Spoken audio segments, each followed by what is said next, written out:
Olha, alguns elementos, né, fundamentos no mercado passam pela questão climática e, claro, a confirmação de uma super safra na América do Sul.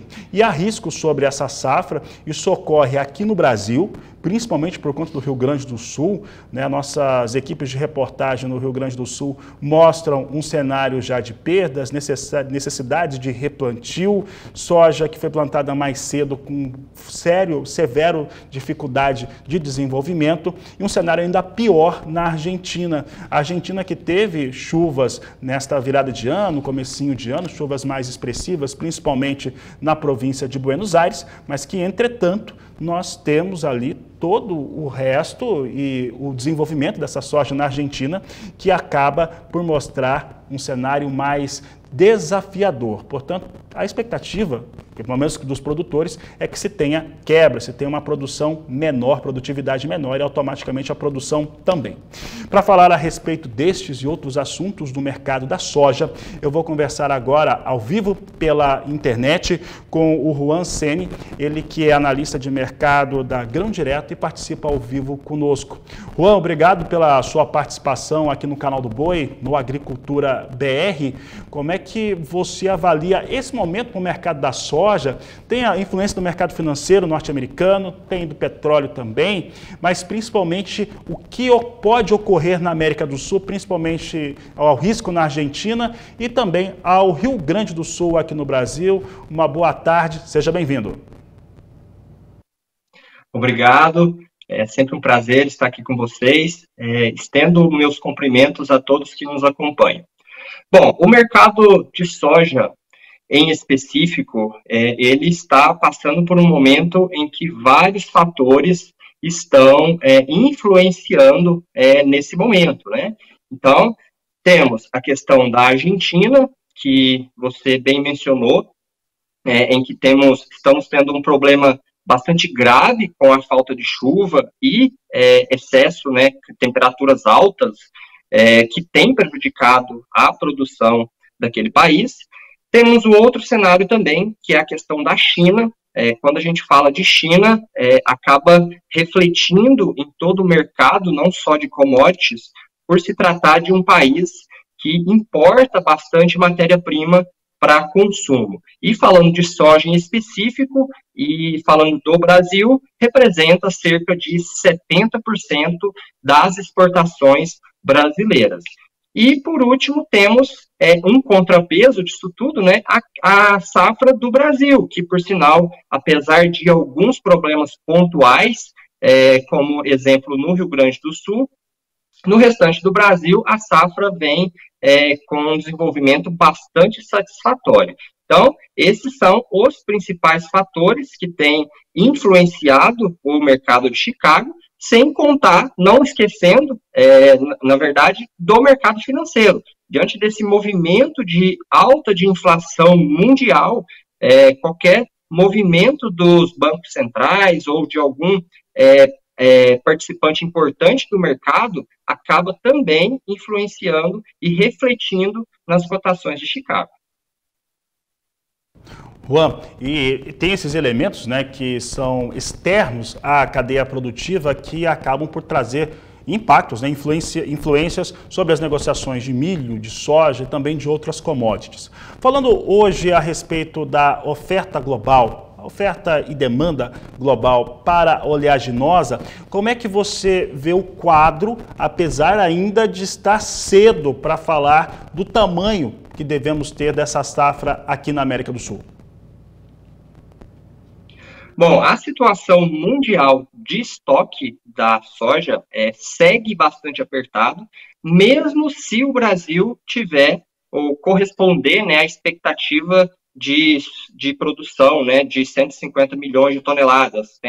Os boletins estão mencionando essa média de volume. Então, ainda assim, continuaremos com estoque apertado.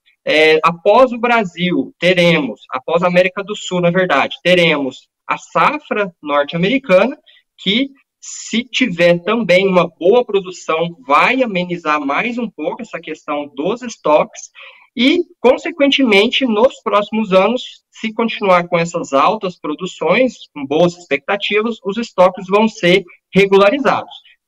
Isso não acontece de um ano para o outro, né, devido a questões limitantes, né, de plantio, de produção, que depende de clima. Então, acaba que não é somente plantar, a gente tem que contar com uma série de fatores externos que acabam influenciando nesse sucesso, nessa expectativa de produção. Então, se tudo correr bem nessa safra 2022-23, tanto aqui na América do Sul quanto na América do Norte, possivelmente teremos um alívio, sim, nos estoques mundiais, que, consequentemente, poderá impactar nas cotações de Chicago.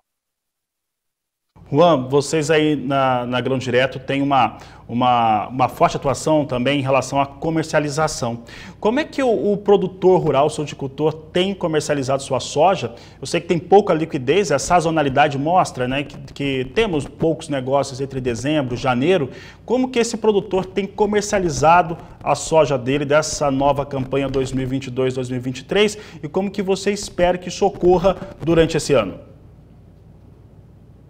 Bom, o produtor, diferente dos anos anteriores, das safras anteriores, no ano passado ele segurou bastante o produto diante de várias incertezas do mercado, entre elas a questão do conflito geopolítico envolvendo Rússia e Ucrânia, que fez com que ele talvez esperasse preços mais atrativos, né, que a gente teve no período, principalmente durante a invasão da Rússia, né, no momento que teve a invasão de fato, ele ficou com essa esperança de ter preços atrativos, né, que, consequentemente, ele pudesse fazer bons negócios, mas, infelizmente, isso não aconteceu da forma que a maioria esperava. Nesse mês de janeiro, estamos vendo um movimento de fechamento bastante expressivo para março de 2023. O produtor também segurou bastante a trava, né, da entrega de soja futura, que consequentemente está começando a andar nesse momento, porque primeiro, é loucura deixar totalmente em risco, né, risco aberto, a safra total do produtor, e segundo que a gente, apesar de não termos os preços iguais ao ano passado, estamos com preços interessantes que trazem uma rentabilidade interessante para o produtor.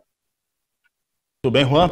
Para encerrarmos a nossa entrevista, faço a mesma pergunta, mas agora com foco no milho, em relação à oferta e demanda global e à comercialização do produtor brasileiro. Bom, o milho não segue uma linha muito diferente da soja. Ainda estamos tendo problemas em relação ao estoque mundial de milho também. E quando a gente fala de Rússia e Ucrânia, sim, muito mais diretamente afetam o mercado de milho por serem importantes exportadores e produtores desse cereal. Tem a questão da Argentina, que também produz uma quantidade significativa de milho, e no Brasil, ainda, apesar da safra estar está tendo um desenvolvimento satisfatório, o plantio de milho na primeira safra ela é minoritária, ela é bem pequena em detrimento da soja.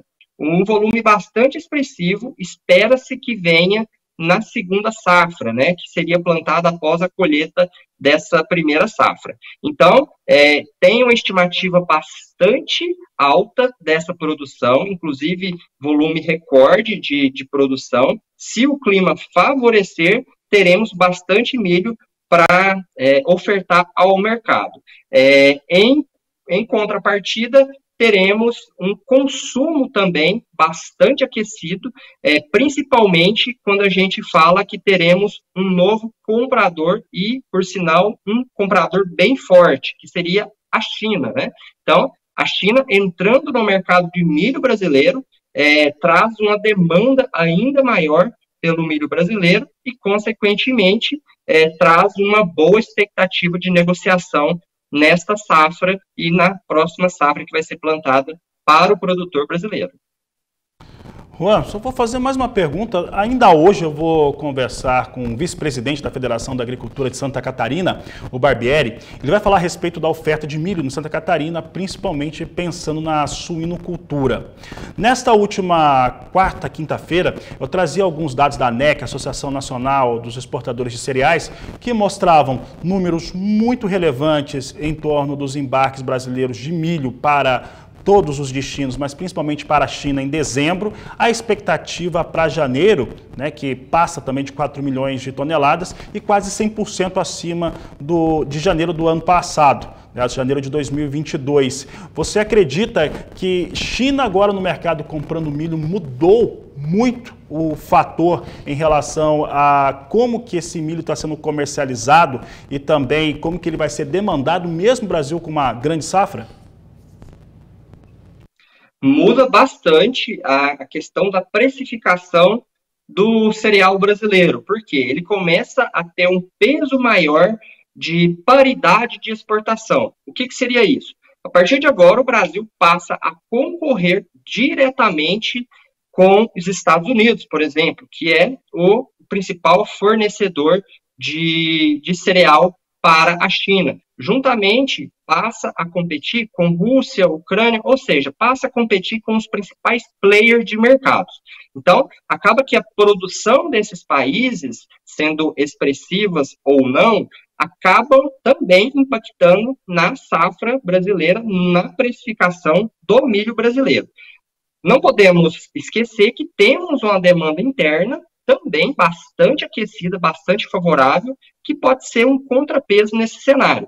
Porém, existem um fator mercadológico em que preços mais altos no Brasil favorecem a importação. Então, entenda que tem uma engrenagem por trás que acaba mudando, sim, um pouco a forma de precificação, mas acaba trazendo pontos positivos e negativos. Isso, e no meio disso tudo, temos a situação do produtor brasileiro, que possivelmente teremos uma produção bastante significativa de safrinha. A produção brasileira tende a suprir de forma significativa, inclusive superando números recordes desse ano, principalmente de exportação, para a próxima safra, no caso, a safra 2022-23, neste ano.